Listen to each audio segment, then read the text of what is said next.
Kirk Cousins sure looks cooked. We'll tell you if we expect to see Michael Penix at any point this season on this episode of the Locked On Dynasty Football Podcast.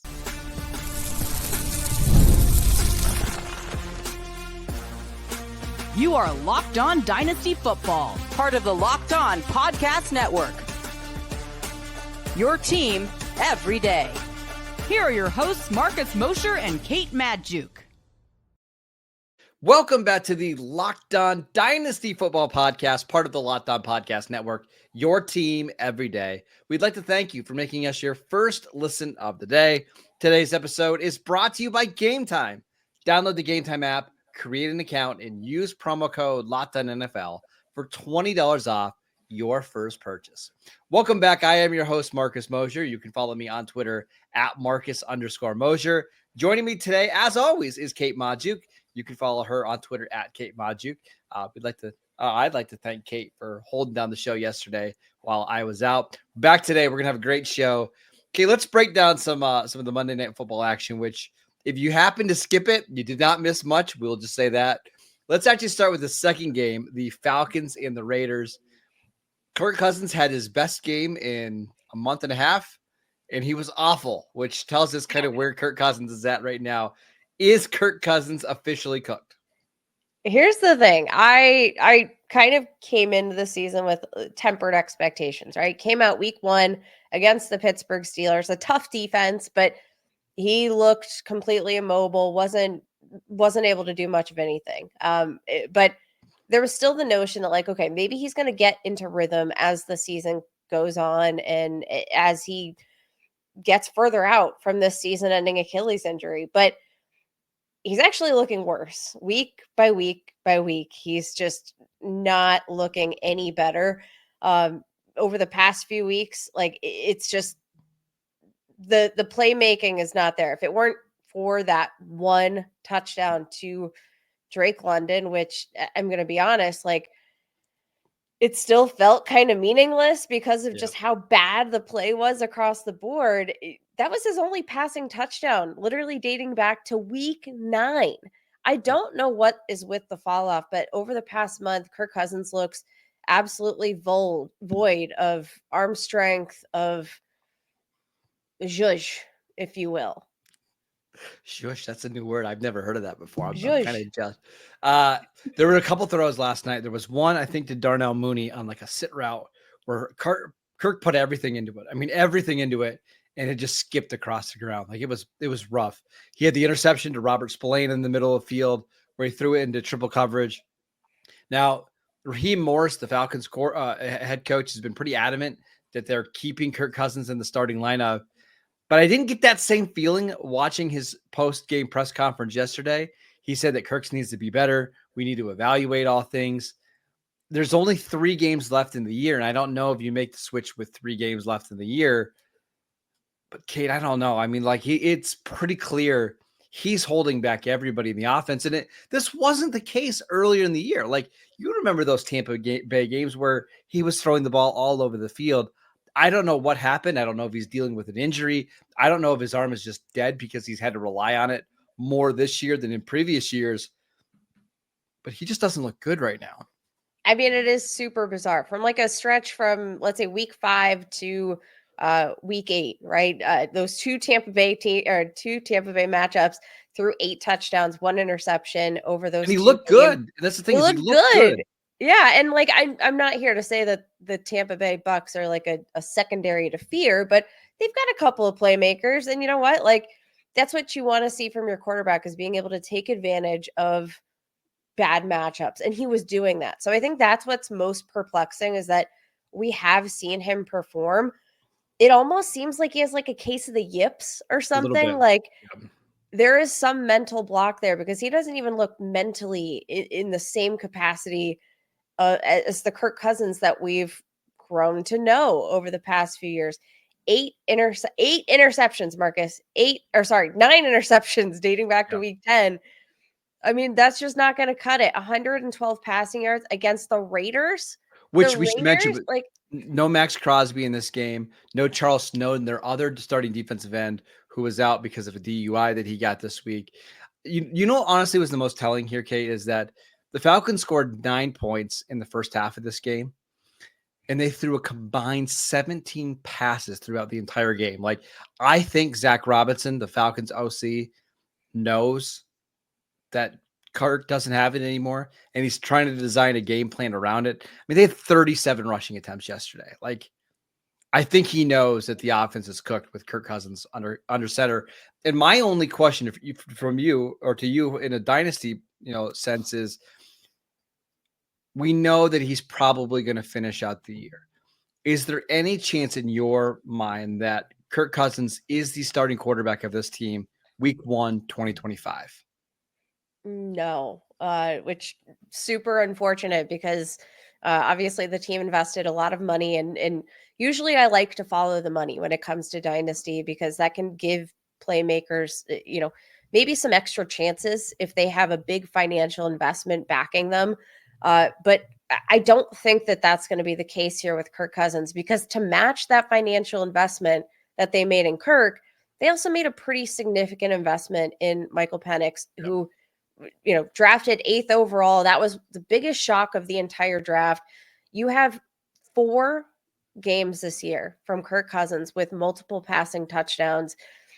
That's not going to cut it. That's not going to cut it in today's NFL that is so heavily a passing game. And I think what's like just the most detrimental, it's not even the lack of touchdowns, if you will, because like they have plenty of ways to score, right? They have one of the best RB punches between, Bijan Robinson, Tyler Algier, just 2 really, really talented running backs. So like if they were scoring on the ground, great, but it's the turnovers, it's the 16 interceptions that are putting them in positions where you can't score points if you're not possessing the football. And Kate, I would make the argument that in some ways, I think the Falcons have actually invested more in Michael Penix than what they have in Kirk Cousins because you always get cap space every year, and him getting 40-ish million a year is less of a big deal than spending a top 8 pick in the draft. You don't get top 8 picks every year, and you certainly don't get a top 8 pick in a super rich quarterback draft,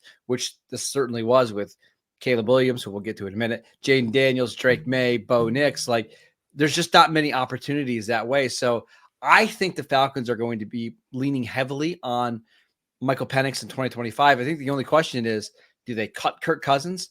Do they just keep him as the league's most expensive backup? Do they try to trade him? Or does Kirk retire? Because what we saw last night, I'm a big fan of Kirk Cousins. He looks like a shell of himself. And I don't want to remember Kirk Cousins this way because he's been too good of a player to be thought of as whatever we saw on Monday night. Yeah, definitely not there. Now, what are the ramifications for the rest of our roster? I think obviously, I think we just have to temper expectations for all pass catchers here, even through the fantasy playoffs, because you're right. I don't think we're going to get a quarterback switch, but I think we're going to have, much of the same. Thank goodness for that touchdown to Drake London last night, or else there were a lot of fantasy teams in the playoffs that were going to be in some dire circumstances here. I do think that they're going to continue to lean on that run game as heavily as they possibly can. And kind of like you said, like almost game script the quarterback out of the game plan. Like, is that too harsh to say? No. And again, the Falcons are right now, they're a game behind Tampa Bay in the division, and their next 3 games are the Giants, Commanders, Panthers. You could probably win all 3 of those games by just having nothing at quarterback. In fact, we've seen, like, I'm going to use Dallas, who just played Carolina and the Giants with Cooper Rush, beat both those teams going away. So could Kirk just be in there to make the right calls at the line, try not to turn the ball over and play football that way? I guess so. I do think Atlanta really wants to win this division. And with a record of 7-7 and that tiebreaker over Tampa Bay, it's very possible that they could do that.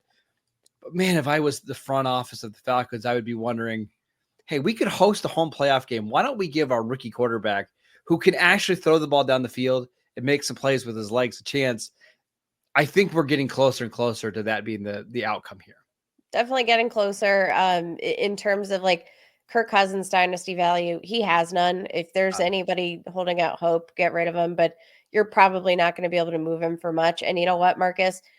There's about 80 million other players that I would rather start in a super flex league in my super flex spot than Kirk Cousins right now.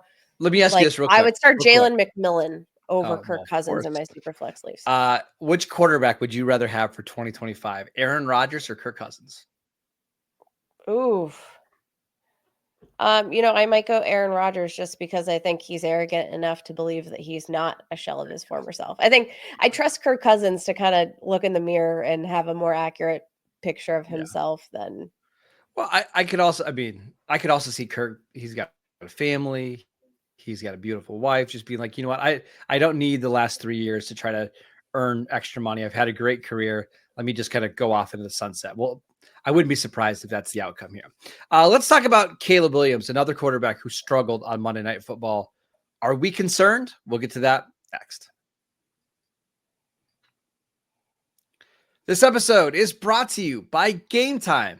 Gametime is focused on togetherness this holiday season.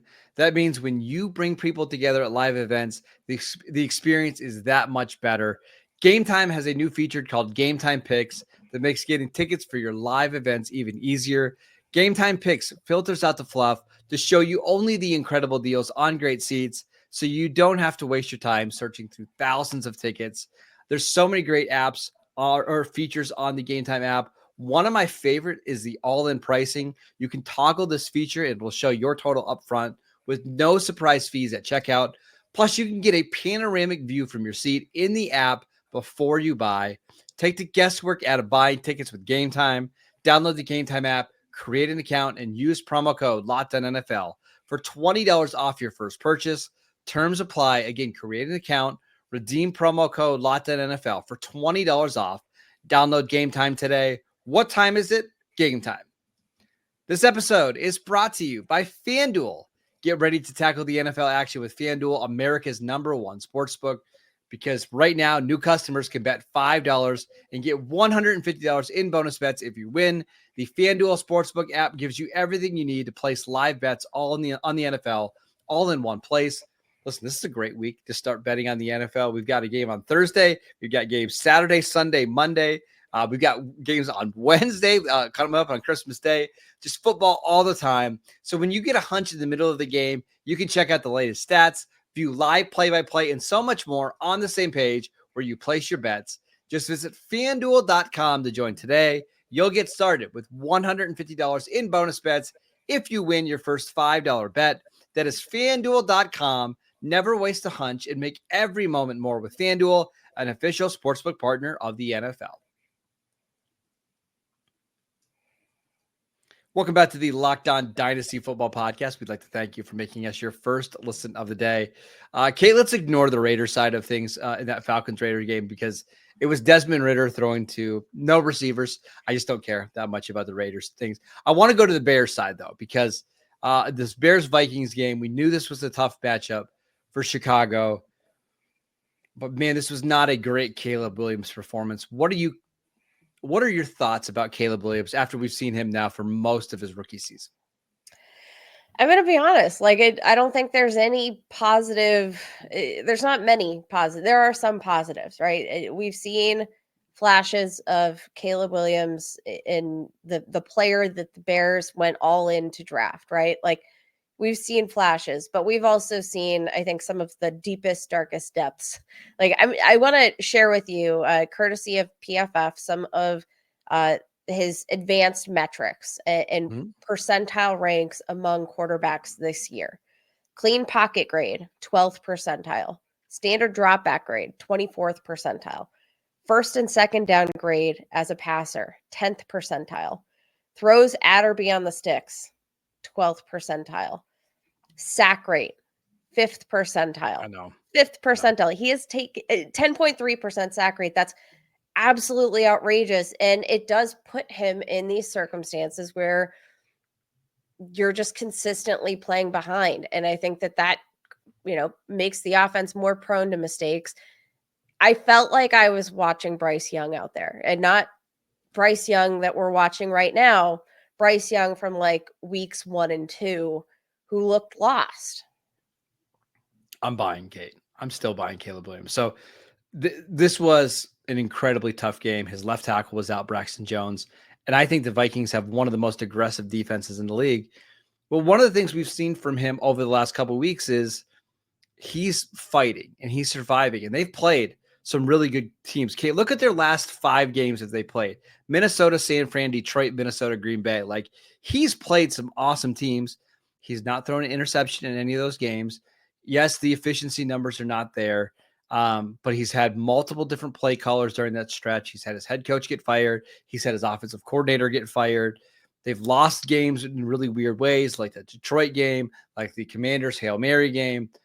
What I want to see from a lot of these rookie quarterbacks is, can you just survive that first season? And in year 2, generally, you're going to see them get better. 17 touchdowns, 5 interceptions. Again, is it amazing? No. But I think I've seen enough for him where I'm still really excited going into year 2. And I think that's totally fair.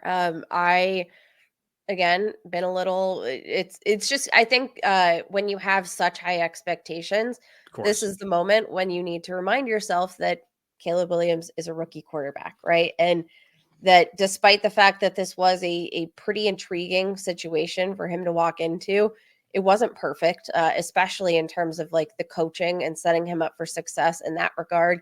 Don't love the high sack rate, 30.4% pressure to sack rate here this year, which among the starting quarterbacks, that ranks only behind Will Levis. Like, it's not good. It's really not good. And what I also don't like is that was a big problem for him in college. But I mean, I think you've got to take the good with the bad. And, you know, maybe we just all have a little bit of PTSD here from the Trevor Lawrence experience. And, you know, I think that even in terms of like the coaching situation, not being set up for success in certain regards, like it almost feels like we're on a Trevor Lawrence pathway. It's way too early to call it. It freaked me out a little bit. And that's all I'm going to say. But maybe that's my signal that, okay, if I'm a little freaked out, everybody else is probably super, super freaked out. Let's buy. I will also say, I don't think the narrative that this is the best situation a rookie quarterback has ever walked into was necessarily a fair one, because I think everybody had this expectation that the Bears were going to be good this year. I mean, there were national media people who predicted that the Bears were going to be in the Super Bowl this year. Like, that's where the expectations were for a team that had the number 1 pick. I know they got that pick from Carolina, but a lot of people expected this Bears team to be a playoff team. And Kate, when they started the season out at 4-2, and then they lost that game to the Commanders on the Hail Mary, if they didn't lose that game and they were 5-2, I do wonder how different the season would have been. But it just seems like since the Hail Mary game, everything has gone terribly wrong. They've lost 8 straight games. They fired coaches. They fired an offensive coordinator. I just want to see what Caleb Williams looks like in year 2 and year 3 with hopefully a competent coach, whether that's Ben Johnson, whether it's even someone like Mike Vrabel, who I know is not an offensive-minded coach, but is a successful coach. I want to exercise patience here. I know in dynasty leagues, we try to be patient, and I'm going to be patient here as well. I think I've seen enough good stuff where I'm just not going to move off of him too much in my rankings. Yeah, I don't think you can adjust too much, even if you are a little skittish maybe about what you've seen so far. But like right now, Dynasty League football, I haven't gotten updated ADP for the month of December, but Caleb Williams sitting as quarterback 10 feels really reasonable. And I'm going to be honest, like even him sitting behind Anthony Richardson right now climbed his way back up to QB 7 last month. Did he really? Yes, he did. And I got to say, I'll take Caleb Williams over Anthony Richardson 9 times out of 9. I'm not even going to call it 9 times out of 10. It's 9 times out of 9. Do we have new ADP we need to talk about tomorrow? Not yet. Oh, we do. We do. Do we? Yeah. This is new ADP. Oh my gosh, you guys. Yeah, Anthony Richardson, this is new ADP. This is the most up to date. Ludicrous. Absolutely ludicrous. You guys just, anything Anthony Richardson completes a pass or two, people just freak out. Yeah. So I guess, hey, breaking news. Tomorrow, we're going to be breaking down some of the biggest winners and losers for the ADP. And apparently it's Anthony Richardson, even though I strongly disagree with that. Okay, let's talk about some dynasty waiver wire ads. If you've advanced to round 2 of your fantasy football playoffs, who should you be picking up? We will get to that next. This episode is brought to you by the college football playoffs on TNT. It's that time of year again. The college football playoffs are back, and with the newly expanded 12-team format, it's guaranteed to be bigger and better than ever before, bringing you all the hard-hitting and high-flying excitement that you're absolutely going to love. TNT sports coverage of the college football playoffs begins on December 21st. That's Saturday, starting with the college football playoff kickoff show presented by AT&T at 11 a.m. Eastern. Leading into our first matchup, it is the SMU Mustangs battling the Penn State Nittany Lions at noon. Then the Clemson Tigers look to upset the Texas Longhorns in a showdown at 4 p.m. Eastern. Don't miss a moment of the action. Watch the college football playoffs presented by Allstate live on TNT, True TV, TBS, and Max. Welcome back to the Locked On Dynasty Football Podcast. We'd like to thank you for making us your first listen every single day. For your second listen, check out the new Locked On NFL show. 2 shows every single day. One in the morning with Tyler Rowland, one in the afternoon with Tony Wiggins. Available wherever you get your podcasts. All right, Kate. So we're in round 2 of our playoffs. Luckily enough for me, brushing shoulder off, I had a couple buys here in round 1. Who should I be picking up in round 2 to help me get to the fantasy football championship? Let's talk about Jalen McMillan. I said in our first segment that there is a certain Tampa Bay wide receiver that I would prefer to start over Kirk Cousins in Superflex leagues, and I'm going to back it up. And you know what? He's still available on a couple of my waiver wires in Dynasty leagues, which feels kind of crazy because he has been uber productive, especially over the past 2 weeks. Obviously, this passing offense with the Browns or with the Tampa Bay Buccaneers, like, I want all the pieces. I want the pass catchers for Baker Mayfield in my fantasy lineups. And he's starting to adapt to that wide receiver 2 role in a big way. Like, I think there's enough volume to go around. There's enough upside with Baker Mayfield as a passer that, yeah, Jalen McMillan should be rostered in every single Dynasty league. All right. What about Jerome Ford? Now, he's probably rostered in most of your leagues, probably. But is Jerome Ford somebody you can feel confident starting this week, considering that Nick Chubb is out for the remainder of the year with a foot injury? The Browns do play the Bengals this week. Are you starting Jerome Ford in almost any league? Yeah, I think in most leagues that you need a running back play. Like, look, Jerome Ford, he's not going to be the guy that's going to win you your week. That's absolutely not the case. He's a floor play. But if you need a relatively safe asset, if you've got a mostly kind of volatile natured lineup, I think Jerome Ford, a fine ad. How about Craig Reynolds, who's a guy that could also be stepping into a big role here? I'm not sure how big, but we know that the Detroit Lions love to run the football. Game script might dictate with all of their, defensive injuries that they pass the ball a lot, but this is a team that at its core is a run first unit, and David Montgomery out for the year with a knee injury. Yep. Craig Reynolds, widely available, and I would not be surprised if rest of season he gets 10 plus touches a game. Wouldn't be surprised because they're obviously going to increase Jahmyr Gibbs' workload, but I don't think he's going to get all of these goal line touches or all these short yardage touches. So maybe that is where Craig Reynolds steps in. I want to give you a tight end, Kate. Did you know that there was a tight end this week that caught 11 passes? His name wasn't Brock Bowers, by the way. It was Brenton Strange, who was a backup tight end for Penn State for years. Playing with Mac Jones, 11 catches for 73 yards on 12 targets. We know that Mac Jones just loves to throw the ball underneath, but with Evan Ingram out for the season with I believe it's a torn labrum, Strange is in the starting lineup. Is he somebody that you feel comfortable starting this week? I mean, look, if you don't have an answer at the tight end position, I think you could do a lot worse than Brenton Strange. And, especially if he's available on your waiver wire, which in most leagues, he probably is. Probably. I think obviously we're going to have this passing attack funneled through, Brian Thomas Jr. But I mean, look at the opportunity there in that offense with the number of injuries they've sustained. Their top 3 out of 4 receiving options in this passing attack have gone down to season-ending injuries. Brian Thomas Jr. will catch a lot of those footballs, but some of them are going to go elsewhere. And I think that Brenton Strange a pretty decent bet. Anybody else this week that we should be shouting out? I know it's really hard to pick somebody up from your waiver wire and then insert them into the semifinals of your fantasy league. But is there anybody else out there that you wanted to shout out? Is it time to talk about Tim Patrick? Maybe.